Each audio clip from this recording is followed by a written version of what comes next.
So my offer is to guarantee you 10 plus new 5-figure deals, or I'll refund you and pay for your marketing. And on this offer, we've had 333,000 different unique people see this offer.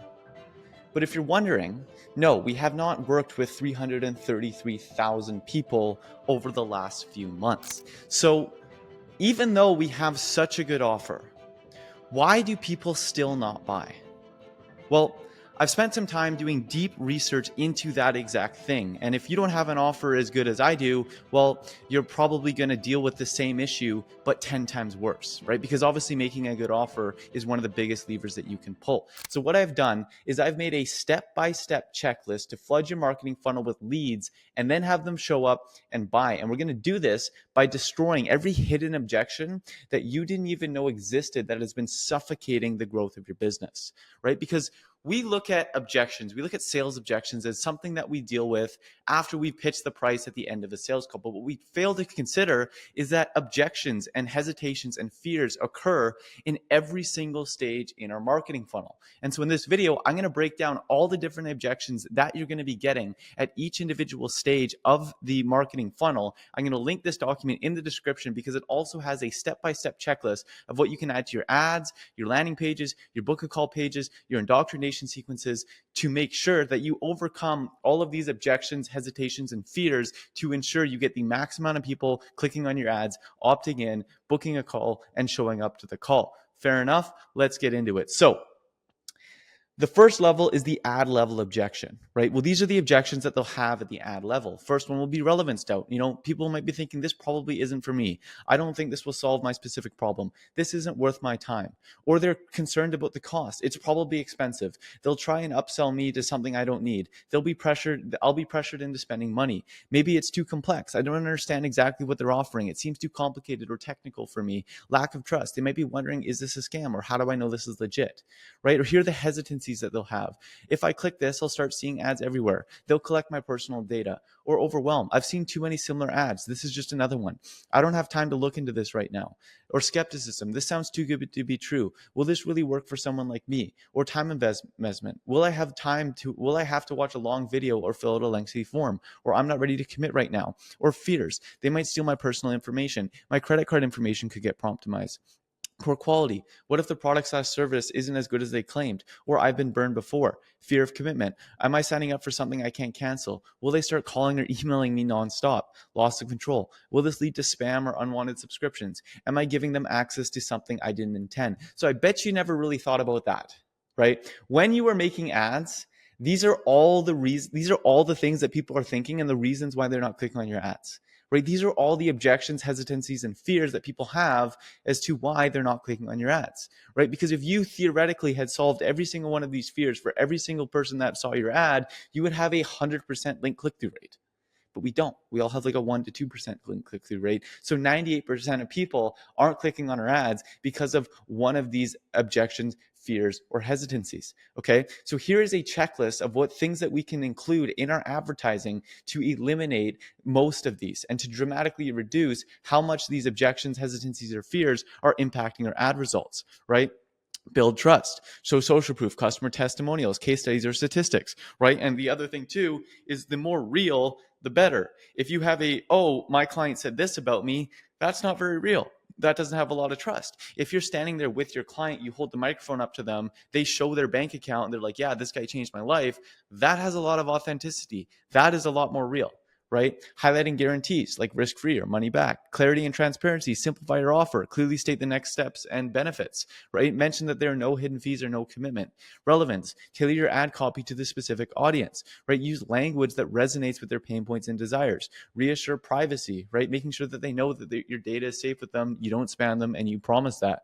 Reducing risk, right? Offering free trials or free resources, or using trusted badges, secure checkout, as featured in, all that kind of stuff, okay? So now that we've covered that, how to overcome fears, objections, and hesitancies, right? And the other thing that I would do is, in addition to these checklists right here, I would go through and see in the ad, do I overcome all of these objections, right? Do I overcome, didn't mean to do that. Do I make sure that any one of these objections are reduced or eliminated in my ad copy, in my ad creative, in my ads, whatever it is, et cetera, et cetera. Okay. Now, the next thing is the opt-in level objections, right? So this is when they click on the ad and then they land on the landing page. Well, we have about a 22 to 25% opt-in rate, right? You probably have a 10 to 12% opt-in rate, or maybe even lower, right? So why are 90% of people in your case not opting in? Well, here are the common reasons why. Irrelevance. It doesn't match what the ad promised, or this isn't for somebody like me. Unclear value proposition. They don't know what's in it for me, and they don't know how it's different from the other options that they've checked out. Commitment concerns. Will this lock me into something I can't easily back out of? I don't want to provide my personal information just to find out more. He's going to spam me with text, calls, emails, right? Trust issues. Can I trust this company with my data or money? Or is this too good to be true? Right? Overwhelmed. There's too much information here. I don't know what to do next. Skepticism. Do these testimonies or claims seem fake? Is this just marketing fluff? Uncertainty. What happens if I fill out this form or click this button? Will this actually solve my problem? Effort. Do I have to fill out a long form or jump through hoops? I'm not sure I have time for this right now. Right? These are all the hesitancies that people have to not opt into your funnel. Fears. Will they spam my inbox? Is my information safe? Right? Are there hidden fees or unexpected charges? Will they make me commit financially before I know more? Poor quality or outcomes. What if this doesn't deliver the results they promise? What if this wastes my time? Scams. Is this fake? Or am I going to lose my money or get hacked? Right? These are all the things that are going to be stuck inside of people's minds when they are on your landing page. Right? And they're not going to opt in until you can overcome these. Okay? So how do we address these concerns on the landing page? Well, number one, make sure that we match expectations from the ad. So ensure the headlines and messaging align with the promise of the ad. Use consistent visuals and branding, right? Clear and compelling value proposition. Clearly state the benefit in the headline and subhead, right? Use bullet points to break down the key benefits, right? Build trust. Make sure that we include customer reviews, trust badges, award or media mentions. And if applicable, we can highlight guarantees or risk-free options, right? Cancel anytime, money back guarantee, whatever it is that you're offering. We also want to simplify the user journey. Have a clear call to action, right? Avoid clutter, make it obvious what the visitor should do next, and use concise forms, right? Don't ask for their address, like all this kind of stuff in the opt-in form. Just name, email, phone number is all you need, right? If for whatever reason you need their address, which I will tell you, that will dramatically reduce your opt-in rates, because the more personal information that you have to ask for, these fears are just going to be amplified, right? So only ask for that essential information. Address privacy and security concerns, right? Add statements like your information will never be shared, no spam ever, we respect your privacy, and include secure icons, right? Like these are all really good things to add into your funnel to decrease objections, fears, and hesitancies, right? Overcome skepticism, provide specific measurable claims, right? Increase your sales by 25% in 30 days, and back up your claims with evidence, right? Using case studies or data, screenshots or real life examples, right? Reducing your perceived risk. Offer free trial, free demo or sample. Make it clear there are no hidden fees or no commitment with the free trial, free demo or sample, right? Be transparent about the next step. This is another important one, right? People like to know what's next, right? It was actually Pop-Tarts who actually did this as a joke, but it wasn't for a joke. It came across like it was a joke, but it was actually backed by data. What Pop-Tart started doing is on the back of it or on the box or something like that, they had like the 1, 2, 3 steps on how to open and eat a Pop-Tart, right? It seems ridiculous, but they did it, and it increased the amount of people that were buying it and picking it off the shelves and buying Pop-Tarts for the first time, because people fully understood the steps of what it took in order to consume a Pop-Tart. I know it sounds ridiculous, but the reason they did it and the reason they spent millions of dollars behind it is because it works, okay? Now, a couple visual and structural best practices is above the fold, place the most important information and the CTA at the top of the page. Obviously, having a strong headline, clean design. This is another very important one. Keep the design simple with plenty of white space to avoid overwhelming the visitor. And then always, and sometimes I see people screw this up, make sure your landing page is mobile optimized. Most of your traffic is likely going to come from a mobile website or a mobile phone or something like that. So make sure that you've optimized it for mobile. Right. Another really good thing that you can add into your landing page is a frequently asked question section, right? So anticipate the common questions that you'll get. As many of these questions, put in a whole bunch of these questions here, and then overcome those in the frequently asked section, right? Testimonies or social proof, and adding these guarantees and risk reversal. Like I said, this document is going to be linked in the description, so you can go through this and you can just click through each individual one to make sure that you are doing this to ensure that you get a step-by-step checklist to flood your marketing funnel with leads and actually have them show up to make them buy. Okay, so now that we've gone through the ad, we've gone to the opt-in page, let's get to the book call level objections, right? So objections: time commitment, sales pressure, relevance, effort, right? And these are all the things I'll be thinking. I don't have time for this. How long will it take? Will it be worth my time? Is this just a sales pitch? Are they going to be pressuring me into buying something I don't need? Will this call actually help me? What if they don't understand my specific situation? Do I have time to prepare for this call? Or I don't want to spend lots of time filling out forms or answering irrelevant questions, right? These are all the reasons why people wouldn't want to book a call with you.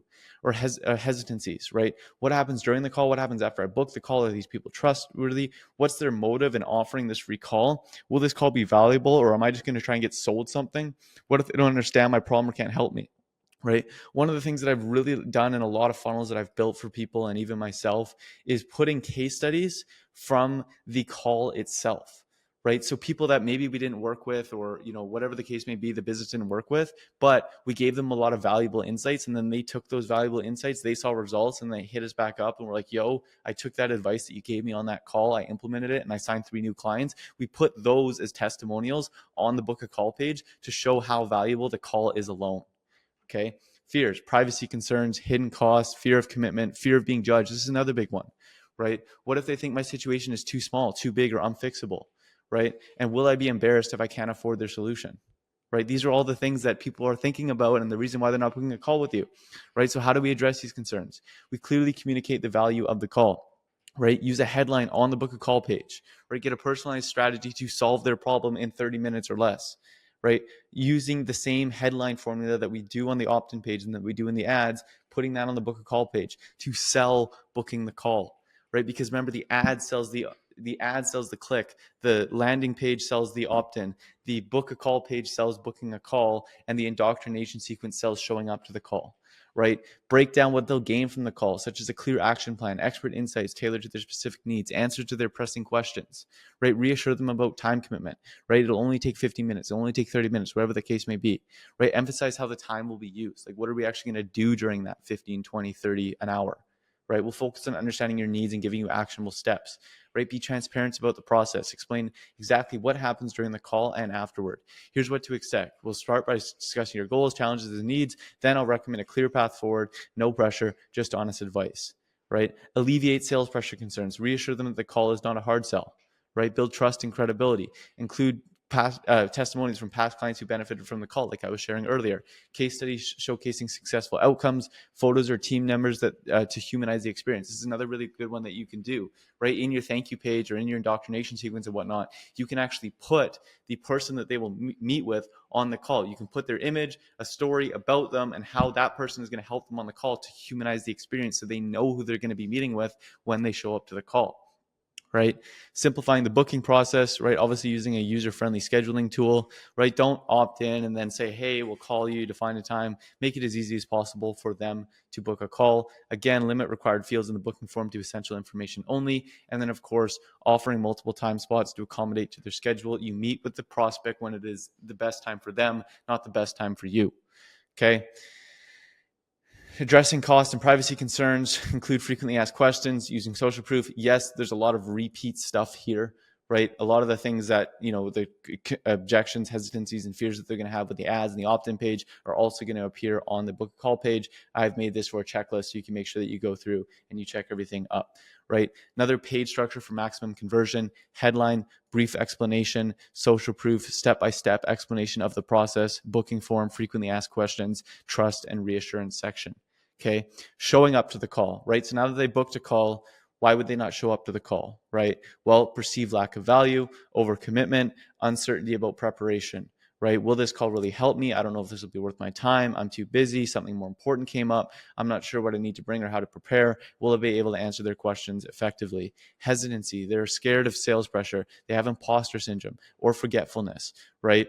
I don't want to be sold or pressured into buying something. What if I feel obligated to commit something I'm not ready for, right? The other thing you have to understand is that, like, a lot of people, they're afraid of confrontation, right? And they are afraid that they won't be able to say no if they go through a situation when they're, start to get hard closed, right? They know that, like, hey, if I get hard closed, like, I probably won't want to just say no to the guys, so they'll end up buying, right? And I don't want that to happen, so I'm not going to show up to the call, right? So you have to address that. Okay. Imposter syndrome. What if they think I'm not a good fit for this? What if my problem is too big, too simple, small, complex, whatever that case may be? or they just forgot about the call, right? So you obviously have to have your reminders in there. Judgment, what if they criticize my current situation or efforts, right? So if they're not confident in their own ability, their business is in shambles and all that kind of stuff, they might not want to come to the call because they might not want to share that with you because, they're afraid that you might judge them for that. And that could be a fear, right? So that's another thing that you could have to overcome. Or what if they think I'm not doing enough? What if the call is fluff and doesn't give any actionable advice? What if I feel like I'm stuck in a long, useless conversation? Will they push me to share more information than I'm comfortable with? Right? These are all the fears, right? Okay. So how do we address these concerns and increase our show up rates, right? Send timely professional reminders. And I have a whole checklist that you can go through here. Reinforce the value of the call, address sales pressure concerns, make them feel prepared, create a sense of commitment, build trust and reduce fear, simplify the joining process, overcome time concerns, add social proof, and follow up if they don't show. Okay. So like I said, this whole document will be linked below so you can access it. Don't hit share. Like, I'm not going to share it with you. Hit file, make a copy, make your own copy. Okay. I don't want my inbox blown up with people requesting access to this, right? Because if I gave you access to this, you edit it, then everybody else who watches it, it's going to be all messed up for them. So that's why you have to hit file, make a copy to make your own copy, implement this into your business, and you will be able to use this step-by-step checklist to flood your marketing funnel with leads and then have them show up and actually buy by destroying every hidden objection that you didn't even know existed that has been suffocating your business. Because if I bet you didn't even know that these were all the objections, hesitancies, and fears that people were having as to why they weren't booking a call with you, why they weren't showing up with a call with you, and all that kind of stuff. Okay, so hope you guys got value out of this video. I appreciate you guys taking the time to watch it. If you have any questions about this, leave a comment below, and I'll see you guys in the next one.